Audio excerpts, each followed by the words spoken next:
ஷோல்டர்லேயே பாருங்கள் அழகாக ஓவர்லாக் கொடுத்துருக்காங்க. இது வந்து ஸ்லீவ்லேயும் பார்த்தீங்கன்னா அது பாருங்கள் அழகாக இது மாதிரி ஓவர்லாக் கொடுத்துருக்காங்க பாருங்கள். ஸோ சைட் ஃபுல்லாகவே அழகாக உங்களுக்கு ஓவர்லாக் இருக்கும்.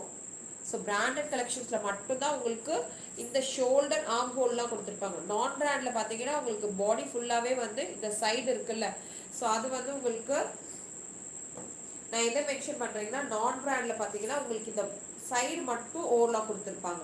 பட் பிராண்டட் கலெக்ஷன்ஸில் மட்டும்தான் உங்களுக்கு இந்த ஷோல்டரும் நெக்ஸ்ட் வந்து இந்த ஆர்ம் ஹோல் இருக்குல்ல இந்த கை, ஸோ இங்கேயுமே பார்த்தீங்கன்னா உங்களுக்கு ஓவர்லாக் கொடுத்துருப்பாங்க. ஓகேங்களா? ஸோ ஃபேப்ரிக்கும் சரி குவாலிட்டியும் சரி, அதனால தான் நான் மென்ஷன் பண்ணுறேன். ஸோ நான் பிராண்டுக்கும் பிராண்டட் கலெக்ஷன்ஸ்க்கும் இருக்க டிஃப்ரெண்ட் இதுதான். உங்களுக்கு ஃபேப்ரிக்கும் பார்த்தீங்கன்னா இந்த சாயம் போடுறது அது மாதிரிலாம் எதுவுமே இருக்காது. டக்குன்னு ஃபேட் ஆகும்ல, ஸோ அது மாதிரியும் ப்ராப்ளம் இருக்காது. ஸோ உங்களுக்கு ஃபினிஷிங்லாம் ரொம்ப சூப்பராக இருக்கும்.